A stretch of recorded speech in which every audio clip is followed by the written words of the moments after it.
Hello अस्सलाम वालेकुम। My name is Mohammad नकी और आज मैं आपको पढ़ाऊँगा chemistry O levels and IGCSE।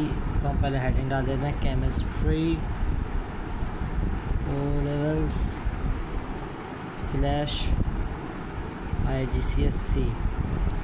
तो हम first we will about the topic chapter number 1 which is states of matter. This chapter is first chapter in our book, so let's start. Our today's video subtopics are includes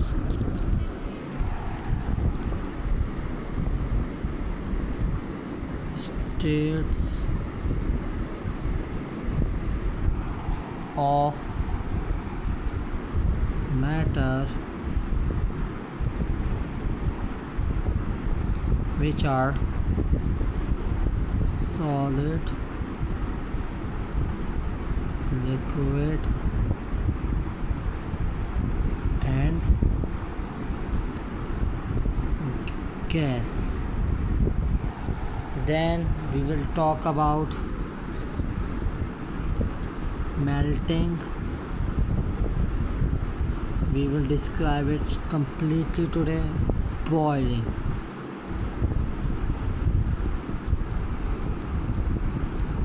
including their graphs. Rest of the topic we will talk about in the next video, so we will end this chapter in 2 classes. So let's start with the states of matter. So first we will define what is state of matter. If any question is there about our state of matter,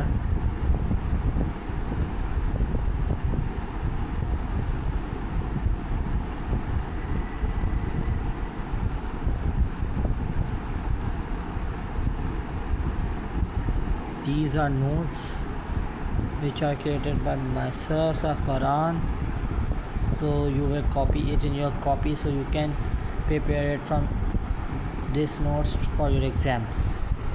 So let's start it. First we describe solids.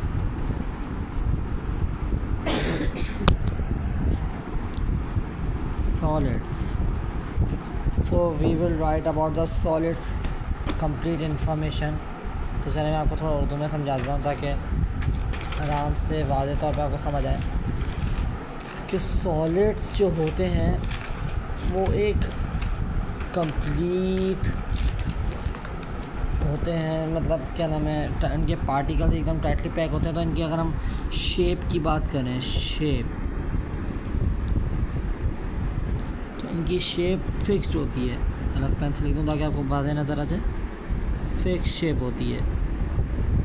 Fix shape से मुराद कि ना हम उनकी shape change कर सकते हैं। अगर मैं इसके एग्जांपल आपको टैब में जाके दूंगा, पहले हम इसके सारे पॉइंट्स कंप्लीट कर लें। फिर इसका वॉल्यूम भी फिक्स होता है। अच्छा, सॉलिड में ना कोई चीज़ अनफिक्स नहीं होगी, ये बात याद रखो, की के तौर पे बना लो कि कोई चीज़ ना अनफिक्स नहीं होगी या इरेगुलर वगैरह नहीं होगी, ये तुम्हें याद होना चाहिए, ठीक है।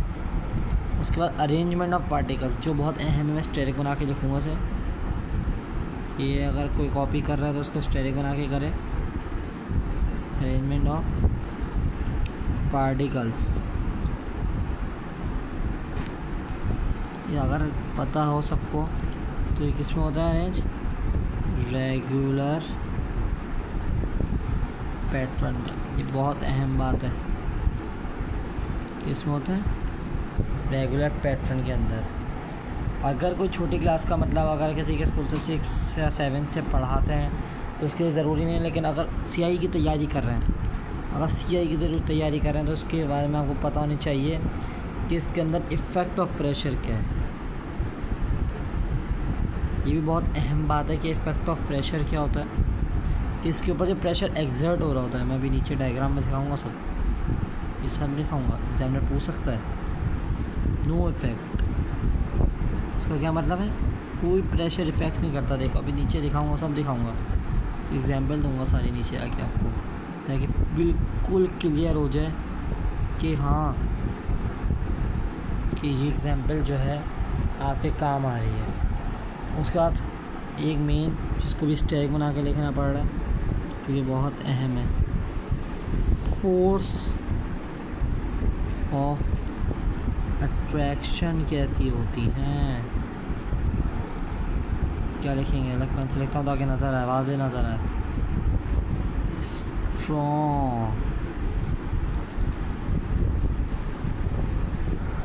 स्ट्रॉन्ग होती हैं, जो एग्जिस्ट करती हैं बिटवीन। राइटिंग थोड़ी ख़राब इसलिए हो रही है क्योंकि मैं ज़रा मोबाइल पे काम कर रहा हूँ, इंशाल्लाह उसको भी सही कर लूँगा। पार्टिकल्स, ये सारे कीवर्ड हैं जो एग्जामिनर अगर 2 नंबर या 4 नंबर के अंदर आए तो आप 1 पॉइंट के लिए, 1 पॉइंट के लिए, 1 पॉइंट के लिए, 1 पॉइंट के लिए, 1 पॉइंट के लिए यहाँ लिख सकते हैं, ये सब लिख सकते हैं। सही है। अब सॉलिड का मैं आपको वो पार्टिकल अरेंजमेंट बना के दिखाता हूँ। तो ये देखो, गैस करो अगर ये सॉलिड का उसने दिया, इसके अंदर सॉलिड्स के पार्टिकल अरेंज है, ठीक है, ऐसे अरेंज होंगे टाइटली पैक, बिल्कुल ना एयर बिल्कुल नहीं आ रही होगी तो फिर भी दूर दूर हो रहा है। ये देखो ऐसे, ये ऐसे ऐसे होंगे ये सॉलिड्स के, ठीक है।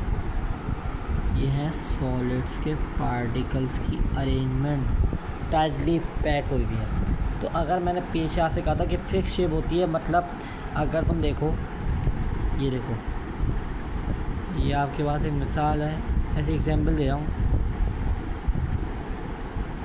ये एक पेंसिल है, ठीक है, ठीक है, एक पेंसिल है आपके पास, ठीक है। अब इसके अंदर ना ये सॉलिड है, मतलब देखो सॉलिड होती है पेंसिल, ये पार्टिकल सब भरे पड़े हैं, इसे मैं निकाल लूँ, ठीक है ऐसे। अब मैं इसको दबा रहा हूँ, सही है, इसको पकड़ के इतना ज़ोर से दबा रहा हूँ, जैसे मोड़ रहा हूँ, थोड़ा मोड़ रही है, नहीं ना मोड़ रही है, ना ये क्या नाम है फ्लो कर रही है, इसकी शेप वही रह रही है। चाहे आप करके भी देख लो, एक्सपेरिमेंट करके भी देख सकते हो। तो इसका मतलब क्या है, मैं इसके ऊपर इफेक्ट ऑफ प्रेशर भी देख लो, दबा के देख लिया, प्रेशर लगा के देख लिया, तो कोई इफेक्ट आ रहा है नहीं। तो ये इसलिए क्या है, सॉलिड में कोई इफेक्ट ऑफ प्रेशर नहीं होता, और क्या नाम है, इनके स्ट्रॉन्ग अट्रैक्शन होती है, इसके से पार्टिकल दबते नहीं हैं आपस में, और ये अरेंज रेगुलर पैटर्न में हुए हुए होते हैं, जिसकी वजह से इनको कंप्रेस करना या प्रेशर एक्सेप्ट करना मुश्किल होता है। सही है, इसकी एग्जांपल है। अब इसकी बेसिक बात पे आते हैं हम, बेसिक नहीं सॉरी इम्पोर्टेंट बात पे आते हैं। जैसे लिखूँगा मैं, इफेक्ट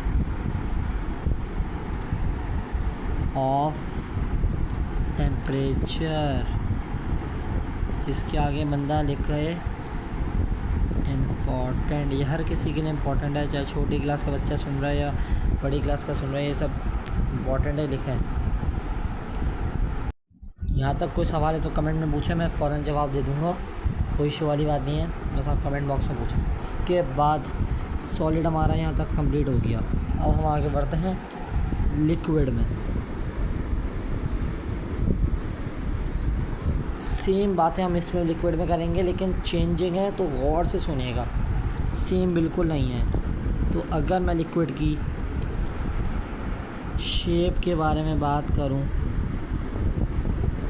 तो लिक्विड की कोई फिक्स शेप नहीं होती, क्योंकि इसकी एग्जांपल मैं नीचे दूंगा, लेकिन आप लोग को खुद पता है कि वेग शेप नहीं होती, क्योंकि मैं जिस कंटेनर में लिक्विड डालता हूँ उस कंटेनर का हो जाता है। ये पॉइंट लिख सकते हैं। उसका वॉल्यूम, ये बात याद रखो, कि वॉल्यूम लिक्विड का भी फिक्स्ड होता है।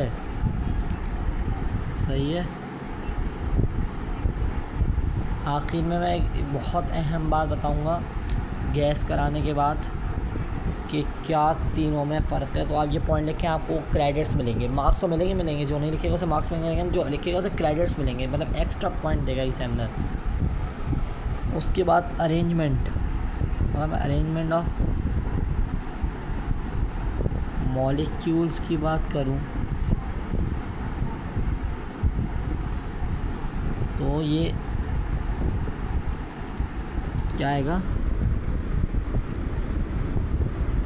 इर्रेगुलर पैटर्न, क्या आएगा, इर्रेगुलर पैटर्न। अच्छा, इसकी वजह से सॉलिड में ना मतलब इसके सॉलिड से मिलता जुलता है, लेकिन कुछ डिफरेंस है, लेकिन ये नहीं कि पूरा सॉलिड पेपर मिले क्या आगा तो नंबर कोई नहीं मिलेंगे। इसका इफेक्ट ऑफ प्रेशर लिख दिया शॉर्ट फॉर्म में। इफेक्ट सही है, ये डबल है, कोई नहीं होता, नो इफेक्ट लिख रहा हूँ मैं, खाली नो इफेक्ट, कोई इफेक्ट नहीं पड़ता प्रेशर से। सॉलिड का मैं, लिक्विड का भी मैं बना के दिखा देता हूँ आपको मॉलिक्यूल स्ट्रक्चर कैसे होते हैं। थोड़े थोड़े आपस में दूर होते हैं, एक अगर लिक्विड ये रहा, एक ये रहा, एक ये रहा, गैप होते हैं छोटे छोटे बीच में से। सॉलिड के साथ टाइटली पैक नहीं होते, सही है, सॉलिड का स्ट्रक्चर है। अब मैं एग्जांपल क्या दे रहा था कि अगर मेरे पास लिक्विड एक, ये मिसाल है बर्नर है या कुछ भी समझ लो, बर्नर के अंदर मैंने लिक्विड डाल दिया, ये रहा पानी, लिक्विड डाला मैंने, वाटर डाला, वाटर ने उसकी शेप ले ली, मैंने एक बीकर बनाया, मैंने उसके अंदर वाटर डाला, वाटर ने उसकी शेप ले ली। तो देखो वॉल्यूम तो सेम है, मैंने एक क्वांटिटी एक ही रखी है दोनों की, लेकिन जिसमें मैंने उसको डाला इसने उसकी शेप ले ली। तो इससे बात ये साबित हो गई कि लिक्विड का वॉल्यूम तो फिक्स्ड है। मैंने अगर इसके अंदर भी 30 ml डाला है, समझो 30 ml इसमें डाला है, वॉल्यूम दोनों का आपस में सेम है, लेकिन मैंने जिस कंटेनर में डाला उसने उसकी शेप ले ली। तो इसका मतलब ये है कि फ़िक्स्ड वॉल्यूम तो हम लिक्विड का कहेंगे, लेकिन क्या नाम है, ओ सॉरी मैंने यहाँ वॉल्यूम लिखा, अच्छा मैंने देख लिया, नॉट फिक्स वॉल्यूम नहीं, not fix shape, sorry not fix shape. तो हम फिक्स वॉल्यूम तो कहेंगे लिक्विड का, लेकिन शेप फिक्स नहीं है, वो मैंने आपको प्रूफ करके दिखा दिया एग्जाम्पल के अंदर, यहाँ मैंने वो सब प्रूफ कर दिया, सही है। तो अब जो हमने इफ़ेक्ट ऑन टेम्परेचर पढ़ा था वो भी हम लिक्विड में पढ़ेंगे कि टेम्परेचर पे इफ़ेक्ट क्या होता है। तो गौर करना, ये बहुत इम्पोर्टेंट बात है, इफ़ेक्ट ऑन, ये गौर करना इस बात पे, इफ़ेक्ट ऑन टेम्परेचर पर, कि जब मैं इसको इम्पोर्टेंट बात है तो मैं इसको यहाँ लिखूँगा इस पेन से, ग्रीन से तो लिखूँगा, समझो इम्पोर्टेंट बात लिख रहा हूँ, सही है। टेम्परेचर, ये एरो ऊपर वाला समझो इंक्रीज़ का साइन है, सही है। टेम्परेचर मैंने इंक्रीज़ किया, जो पार्टिकल्स के बीच में चलने की मूवमेंट है ना, रैंडम मोशन कहते हैं मुझे, सही है, याद रखो, रैंडम मोशन, क्या कहते हैं उसे, रैंडम मोशन, वो इंक्रीज़ हुआ इससे, सही है। तो जिसकी वजह से जो एनर्जी हमने ऊपर देखी थी उसका नाम क्या था, काइनेटिक एनर्जी, वो इंक्रीज़ हुई, जिसकी वजह से फोर्स ऑफ अट्रैक्शन, जो लिक्विड है ना, यही है फोर्स ऑफ अट्रैक्शन, करीब करीब जो थे वो एक दूसरे से, ये क्या हो रहा है पेन को मेरे, फोर्स ऑफ अट्रैक्शन जो है वो क्या हुआ, वीक हुआ, जिसकी वजह से मॉलिक्यूल्स, यार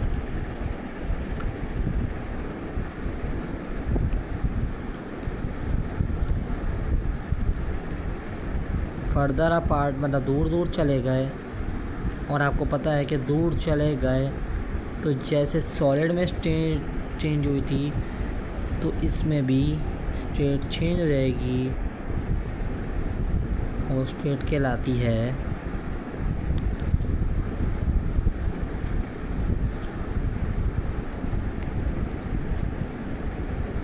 गैस। यहाँ तक कोई इशू है तो मुझे कमेंट फटाफट कर दो, मैं उसका जवाब दे दूँगा कमेंट बॉक्स में। कुछ समझ नहीं आया तो दोबारा बता दो, मैं दोबारा समझा दूँगा, और कोई घबराने वाली बात नहीं है, ठीक है। कमेंट करो, फिर हम लिक्विड पॉज करके कमेंट कर लो, फिर हम गैस स्टार्ट करते हैं, ठीक है। अब लिक्विड कर लिया तो उसके बाद आती है तीसरी और लास्ट स्टेज ऑफ मैटर, मतलब last but not the least, मतलब इसके बाद एक और होती है लेकिन हमारे सिलेबस का पार्ट नहीं है तो इसलिए मैं वो नहीं बताऊँगा। तो हम पढ़ेंगे इसके बाद गैस। क्या है गैस? तो वही बातें करेंगे, लेकिन अब बातें गौर से सुनना कि उलट हैं सारी, ये नहीं कि सब उलट करके आ जाओ, बातें सारी उलट हैं। तो अगर मैं गैस की शेप के बारे में बात करूं तो गैस की शेप लिक्विड की तरह होती है कि नॉट फिक्स्ड, कोई शेप नहीं है गैस की फिक्स। वॉल्यूम हमने देखा था कि लिक्विड और सॉलिड का क्या नाम है वो था फिक्स, इसका वॉल्यूम भी कोई फिक्स नहीं होता। ये बात बहुत इम्पोर्टेंट है, गौर से सुनने वाली बात है ये। उसके बाद क्या नाम है अरेंजमेंट की अगर मैं बात करूं, ये याद करना पड़ता है ना थोड़ा, एकदम तो मैं नहीं लिख सकता, रट्टा थोड़ी मैं समझ के पढ़ते हैं हम लोग, क्योंकि ओ लेवल वाले तो हमेशा समझ के पढ़ते हैं। अरेंजमेंट जो है इर्रेगुलर कह लो पैटर्न में, या किसी भी चीज़ में कह लो तुम, इर्रेगुलर पैटर्न मतलब कोई रेगुलर पैटर्न में नहीं है, कोई इसमें नहीं हुआ वो होता। फोर्स ऑफ अट्रैक्शन की अगर बात करूं जो मॉलिक्यूल्स के बीच में होती है, फोर्स ऑफ अट्रैक्शन निग्लेजिबल होती है। क्या होती है? याद कर मेरे साथ बोलो सब मिलके, नेग्लिजिबल।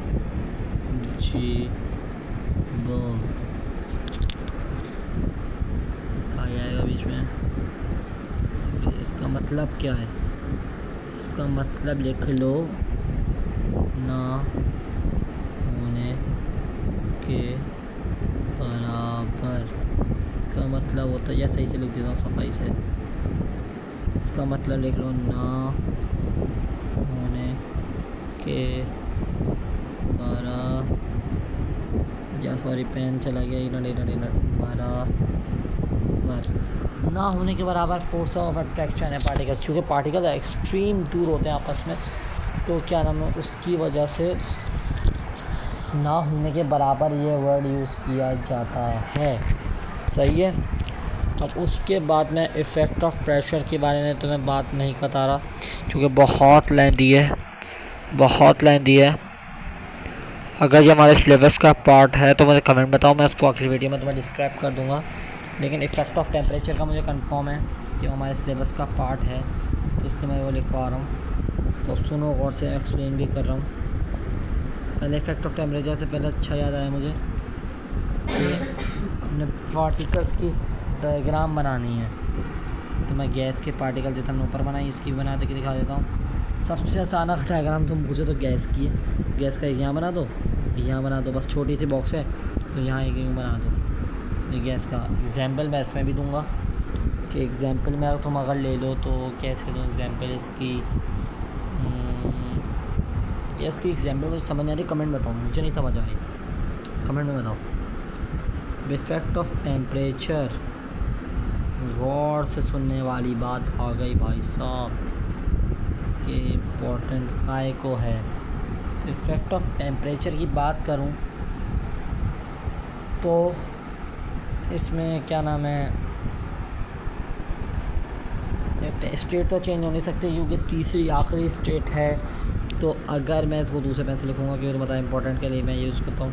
टेम्परेचर मैंने इंक्रीज़ किया, सही है। तुम लोग को अब ये सीख चुके हो कि टेम्परेचर हमेशा इंक्रीज़ हो रहा है, रैंडम मोशन भी हमेशा इंक्रीज़ हो रही है। कीवर्ड्स हैं, इनको नोट्स बनाओ हमने और याद करो ने।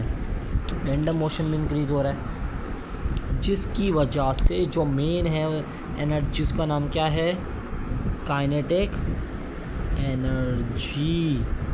तो ये भी क्या हो रही है, इंक्रीज, ये भी इंक्रीज हो रही है। तो पार्टिकल जितने दूर थे पार्टिकल्स और मूव दूर हो जाएंगे। तो मैं लिख देता हूँ यहाँ यार, पार्टिकल्स विल मूव मोर, ये कीवर्ड है मोर, देख लो ये कीवर्ड है मोर। मोर नहीं लग रहा है, बता देता हूँ यार।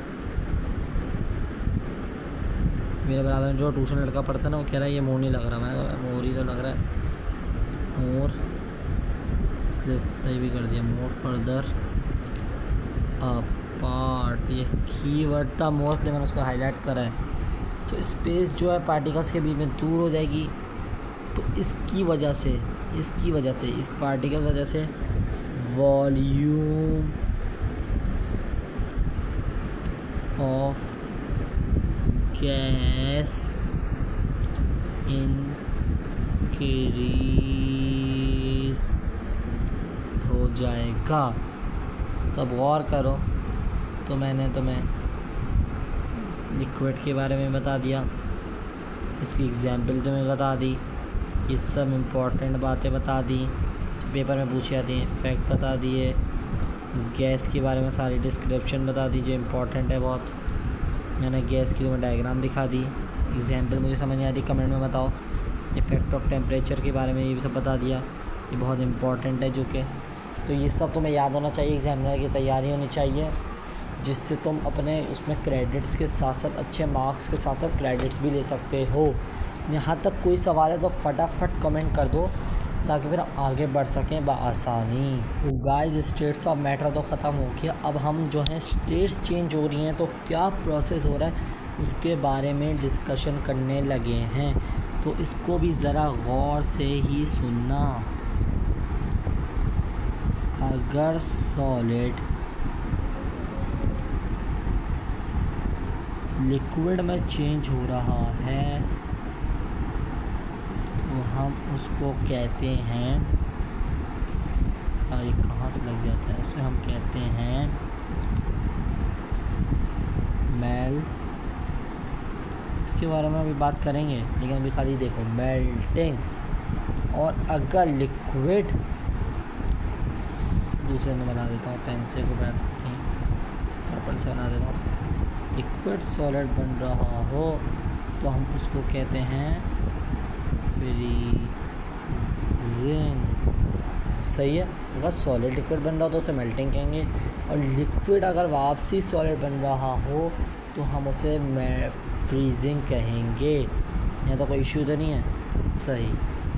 उसके बाद जब अगर लिक्विड स्टेट गैस स्टेट में चेंज हो रही है, गैस स्टेट में चेंज हो रही है तो हम उसे कहेंगे बॉइलिंग। क्या कहेंगे? बॉइलिंग। और अगर यही स्टेट गैस स्टेट वापसी लिक्विड बन रही है तो इसका नाम नोट कर लो, कंडेंसेशन।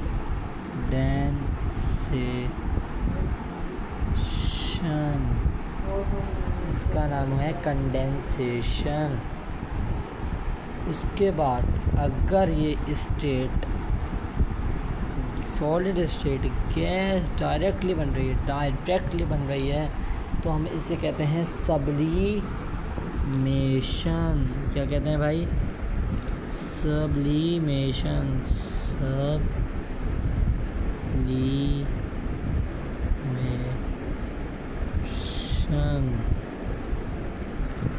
सही है।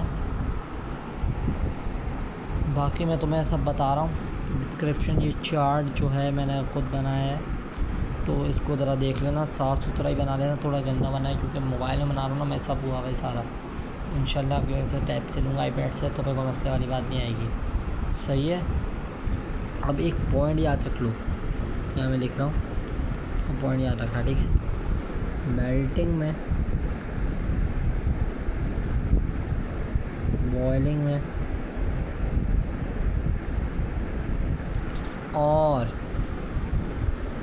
सब्लिमेशन में, इन तीनों में एंडोथर्मिक प्रोसेस होगा। ये याद होना चाहिए, इम्पोर्टेंट है। एंडोथर्मिक प्रोसेस होगा जिसमें एनर्जी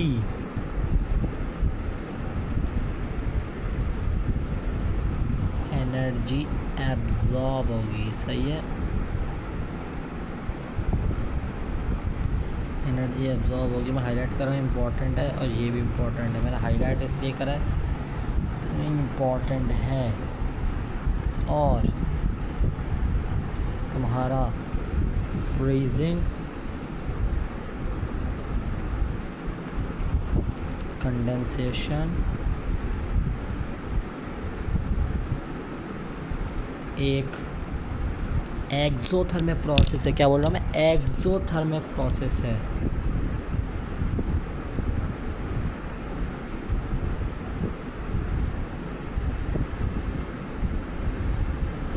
एक्सोथर्मिक प्रोसेस में अगर उसमें एनर्जी एब्जॉर्ब हो रही है तो उसके अंदर एनर्जी गिवन ऑफ होगी, या फिर लिख दो एनर्जी रिलीज़ होगी।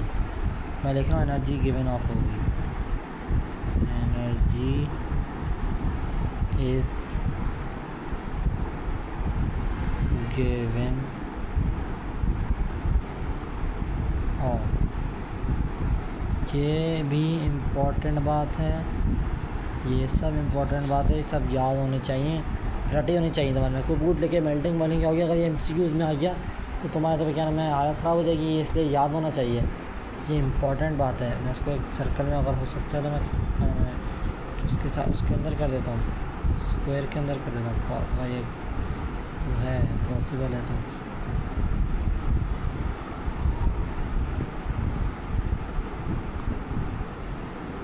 ये मैंने इम्पोर्टेंट पूरा इसके अंदर हो चुका है, मैं इसके अंदर कर दिया इम्पोर्टेंट। तो हेडिंग दे देता हूँ, इम्पोर्टेंट है, ये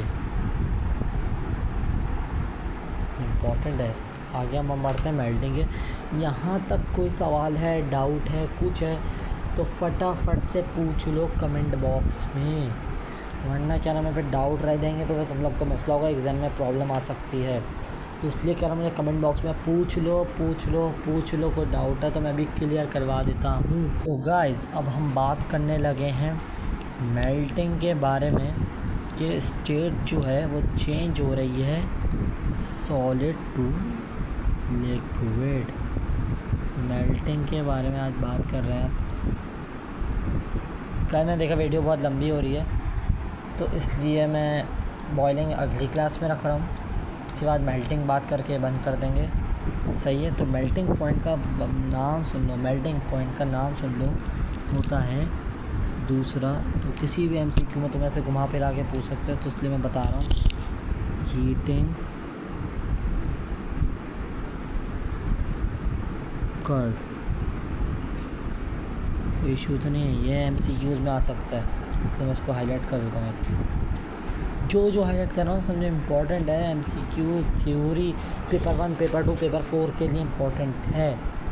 तो अब सुन लो मेल्टिंग में बेसिकली क्या हो रहा है। पहली बेसिक बात है, सब ऊपर बताया। अगर गौर से लेक्चर सुना है शुरू से तो तुम्हें मुश्किल नहीं लगेगा, और अगर नहीं सुना हुआ है तो पीछे आके सुन लो, वरना बहुत मुश्किल लगेगा क्योंकि आसान नहीं है ये। तो सुनो, मेल्टिंग में सॉलिड से स्टेट चेंज हो रही है, किसमें? लिक्विड में हो रही। सही है, इसको मेल्टिंग प्रोसेस कहते हैं, तो हर किसी को पता है। और ये मेल्टिंग कहते हैं, सही है, मेल्टिंग पॉइंट नहीं कहते हैं। जो एट टेम्परेचर, गौर से in which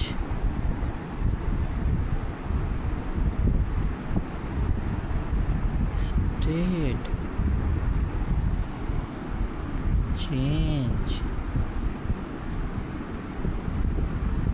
from solid to liquid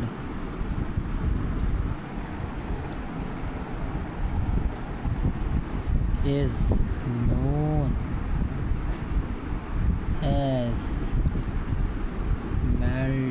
melting point, ये होता है मेल्टिंग पॉइंट। जो हम लोग कह रहे होते हैं ना सॉलिड लिक्विड में चेंज हो रहा है तो मेल्टिंग कहते हैं, वो गलत है।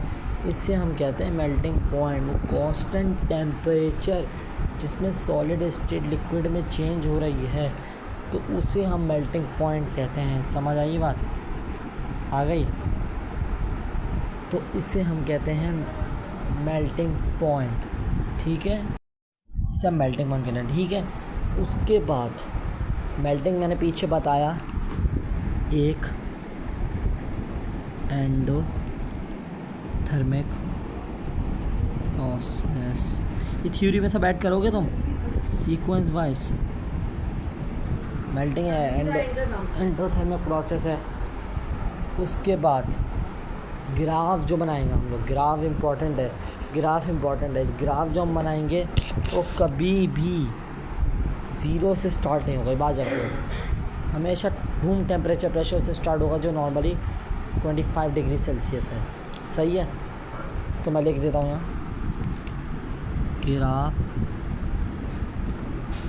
ये प्रिकॉशन आने चाहिए, नेवर स्टार्ट फ्रॉम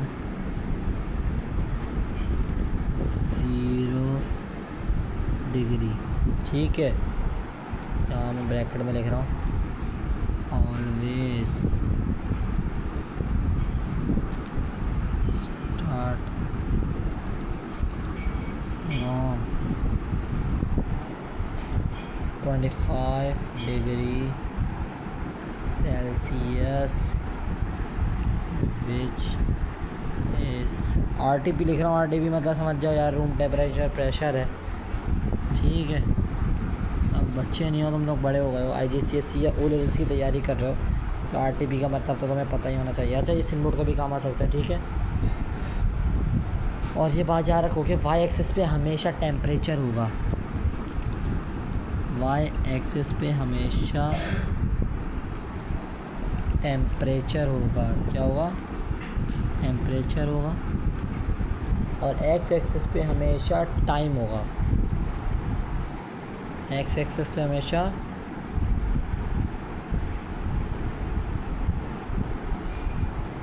टाइम होगा, टाइम। और टाइम का यूनिट याद रख लो, टेम्परेचर का डिग्री सेल्सियस है और टाइम का हमेशा मिनट होगा, मिनट्स होगा, ठीक है। ये याद होना चाहिए। इसके अलावा अगर कोई यूनिट होगा तो एग्जामिनर काट देगा, तो ऐसे मैं हाईलाइट कर रहा हूँ क्योंकि बाद लोग फेलर लिख के आ जाएंगे, बाद लोग सेकेंड आवर्स में करके आ जाएंगे जो बिल्कुल एग्जामिनर काट कूट के फेंक देगा। सही है? यहाँ तक कोई डाउट है? कुछ नहीं है तो बता दो, वरना फिर मैं आगे कंटिन्यू करता हूँ। उसके बाद बात करते हैं ग्राफ की। तो हम बेसिक ग्राफ बनाते हैं और देखते हैं ग्राफ हमने जैसे ये बातें करी हैं, ग्राफ ऐसे वर्क कर रहा है या नहीं। तो मैंने ग्राफ के लिए एक लाइनें खींची, सही है। ग्राफ के लिए मैंने एक लाइन खींची है, ठीक है, इतना सही है। मैंने ऊपर वहाँ पीछे लिखा कि ये हमारा वाई एक्सिस है, ये हम वाई एक्सिस कहते हैं इसे, और ये हमारा एक्स एक्सिस है, ये हमें पता है। तो हमने देखा कि यहाँ पे मैंने लिखा है कि वाई एक्सिस पे हमारा कौन है? टेम्परेचर है। और एक्स एक्सिस पे मेरा टाइम है जो कि मिनट्स में है। मैं पीछे पढ़ के आया कि वाई एक्सिस का हमेशा 0 से, ये ओरिजिन है ना, इस ओरिजिन कहते हैं जहाँ दोनों 0.0 यहाँ से स्टार्ट नहीं होगा, वो हमेशा 25 डिग्री सेल्सियस से स्टार्ट होगा यहाँ से। ये रहा 25 डिग्री सेल्सियस हमारा, यहाँ से हमेशा ये ग्राफ स्टार्ट होगा मेल्टिंग का। सही है? ये सारी बातें पीछे बदला हो चुकी हैं। तो अब मैं देख रहा हूँ कि सॉलिड जो है एंडोथर्मिक है, मतलब एनर्जी जो है वो रिलीज़ एब्जॉर्ब कर रहा है। क्या कर रहा है? एब्जॉर्ब कर रहा है, क्योंकि देखो स्टेट चेंज हो रही है ना, तो एब्जॉर्ब कर रही है, वो लिक्विड एब्जॉर्ब कर रही है, सॉलिड लूज़ कर रहा है। ठीक है, समझो, ऐसे बात समझो तुम लोग। तो उसके बाद मैं ग्राफ बनाता हूँ 25 डिग्री से चलेगा, मतलब स्टार्ट हो रहा है, वो कह रहा है एंड नहीं हो रहा, स्टार्ट हो रहा है। तो ये स्टार्ट लेगा यूँ, मिनट थोड़ा करीब से बनाता हूँ मिनट को, ये यूँ कर लेगा, यहाँ रुक जाएगा। ठीक है, इस जगह का नाम मिसाल है मैंने दे दिया ए। ठीक है, ए मौजूद है यहाँ, इस पॉइंट का मैंने नाम दे दिया ए, बाकी ए ना, ये इस पॉइंट का नाम मैंने ए नाम नहीं दिया, इसका नाम दिया मैंने ए, यहाँ दिया ए, जहाँ 25 डिग्री सेल्सियस लिखा है ना, इस पॉइंट का नाम मैंने दे दिया ए। और जहाँ जाके इसने स्टॉप किया ये वाला पॉइंट, इसका नाम मैं दे देता हूँ बी। तो मुझे एग्जामिनर ने मिसाल क्वेश्चन कर लिया कि ए बी में क्या हो रहा है, तो मैं इसकी सारी डिस्क्रिप्शन यहाँ लिख रहा हूँ, आप लोग ये समझते जाओ और कॉपी कर लेना। ए बी में मुझे पता है कि खाली टेम्परेचर इंक्रीज़ हुआ तो अभी कुछ पार्टिकल्स में वाइब्रेशन हो रही है, तो मतलब एनर्जी वाइब्रेशन हो रही है, तो मतलब अभी सॉलिड एग्जिस्ट कर रहा है। उसके बाद टेम्परेचर इंक्रीज़ हो रहा है, मैंने दिखाया, ये देखो 25 डिग्री सेल्सियस से बढ़ गया, यहाँ 25 है तो मिसाल है समझो यहाँ 30 होगा, आगे 40 होगा, सो ऑन, बढ़ रहा है, कम नहीं हो रहा, सही है, बढ़ गया। तो ये बात भी सच हो गई कि हाँ बढ़ गया भाई। उसके बाद फोर्स ऑफ अट्रैक्शन जो है वो अब कम होना शुरू हो गई, फोर्स ऑफ अट्रैक्शन अब कम होना शुरू हो गई, वीक होना शुरू हो गई, तो जिसकी वजह से जो है पार्टिकल्स आपस में दूर जाना शुरू हो गए। सही है, तो इसके बाद पार्टिकल्स अगर दूर जाने शुरू हो गए तो जो पॉइंट बी है, पॉइंट बी पे सॉलिड मेल्ट होना शुरू हो जाएगा।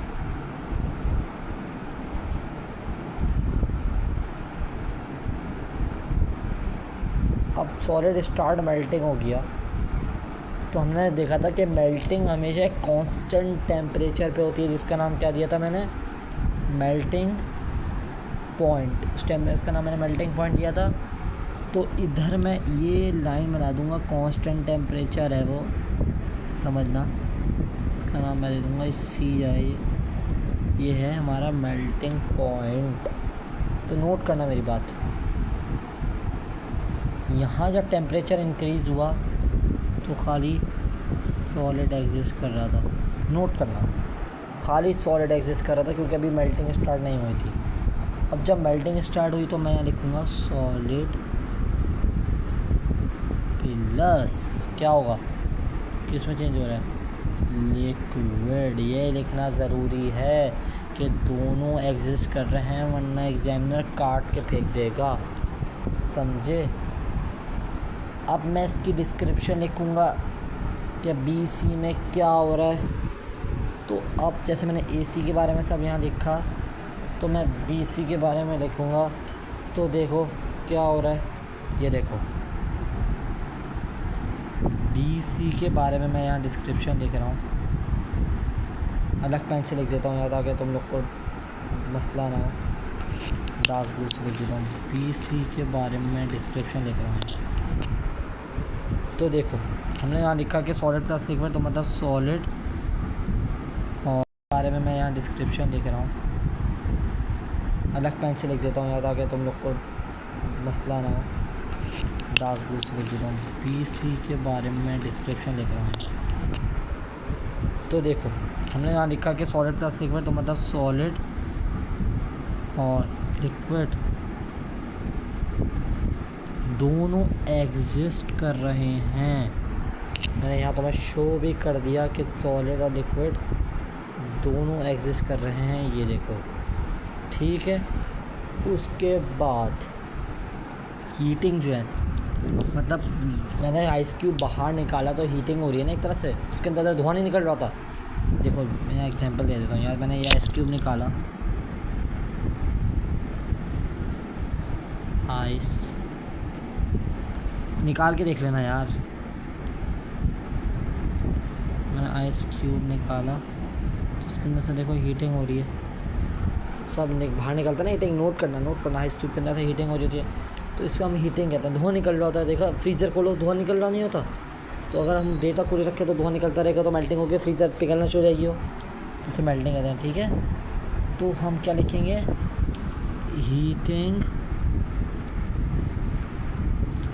कंटिन्यूस हो रही है, कंटिन्यूसली हो रही है,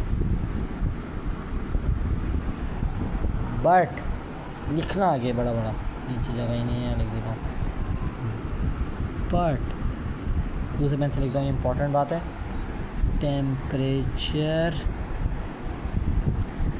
रिमेन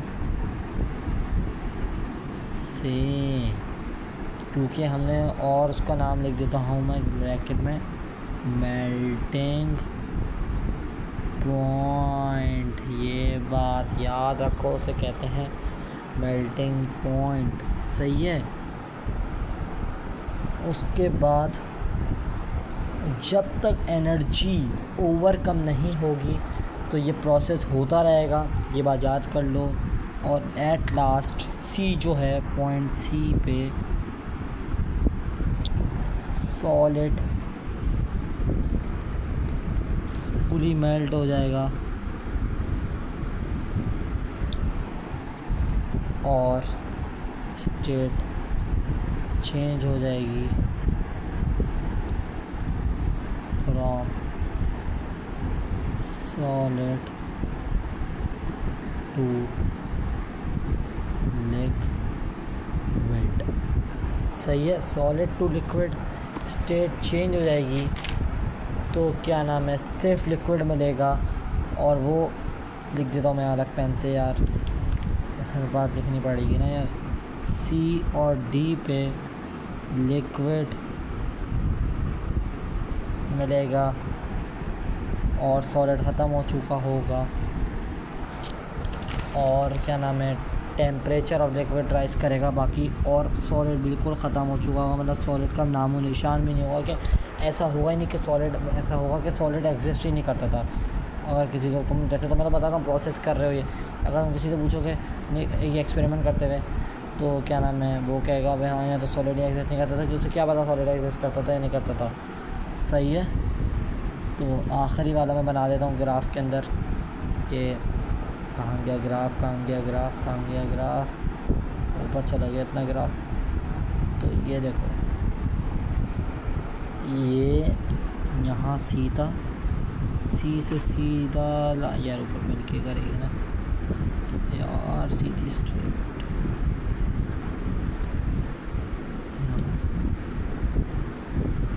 यहाँ तक एक लाइन आ गई। मैंने इसलिए अलग अलग पेन से बनाई है ताकि वाज़ेह समझ आ जाए। और यहाँ मैं लिख देता हूँ बड़ा कि यहाँ सॉलिड बिल्कुल एग्जिस्ट नहीं करता, यहाँ लिक्विड ओनली, सॉलिड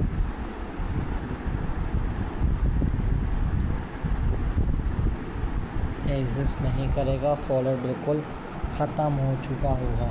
तो आई होप आपको इस वीडियो में जो मैंने समझाया वो समझ आया होगा, जिसमें मैंने melting point, states of matter सब समझाया, समझ आया होगा। नहीं समझ आया हुआ तो क्या नाम है, मुझे कमेंट कर दें, मैं दोबारा समझा दूँगा, इसमें कोई टेंशन वाली बात नहीं है।